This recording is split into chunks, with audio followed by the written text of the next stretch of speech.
Welcome to the Hard Hat Training Series. Today we will talk about water trucks, which are a specific type of tank truck. These vehicles come in many different sizes and have various uses in different industries. This training will boost your understanding and help you become a better operator. Water trucks are incredibly useful machines. They can transfer anywhere from 2,000 to 10,000 gallons of water depending on the vehicle. To put that into perspective, a 12-foot by 24-foot long pool with an average depth of 5 feet holds 10,800 gallons of water. Water trucks were originally invented in the 1800s to remove overburden in mines. Today, they provide work sites with pressurized water for soil compaction, dust control, firefighting, disaster relief, mining, and farming. While water trucks may look easy to use, there are inherent dangers associated with operations. Take Rob, for example. He was driving a water truck up a steep mountain road. Halfway up the slope, he got stuck. After backing down the slope, he decided to try the ascent once more. This time, Rob lost control of the vehicle. The water truck slid downhill into an embankment. One of the rear tires struck a large boulder. This forced the vehicle to turn, which upset the water in the tank. The water surge forced the truck to roll. Rob felt the vehicle begin to tilt, so he tried to jump out.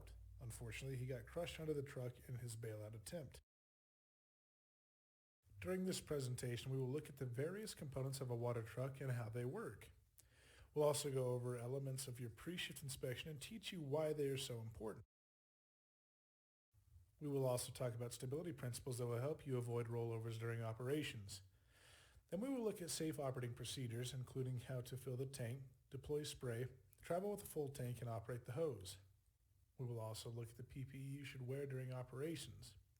Lastly, we'll touch on common water truck hazards and how to avoid or minimize them. Because there are many variations and options associated with water trucks, some optional equipment on your specific vehicle may not be covered in this training. If you have any questions regarding the specific operations or variations not covered here, contact the manufacturer for assistance. No matter the situation, it's common to hear workers and even employers ask, where does it state that we need to be trained? Can't a worker also be deemed qualified based on experience? The answer is no.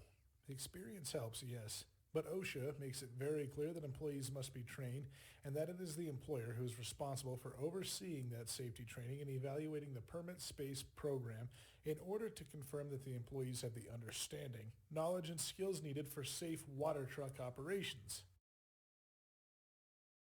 Initial training and refresher training, as well as any written and practical evaluations, must be documented and filed. At the very least, in the case of an investigation, regulators will want to see proof of proper and consistent training. These documents should include the name of the person who taught the class or conducted the evaluation. Training is not just a one-and-done occurrence.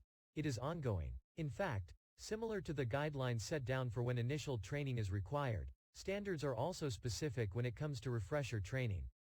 More specifically, they acknowledge the need for refresher or follow-up training whenever there is a demonstrated need for it. Listed here are some common instances when retraining is required. Can you think of any others?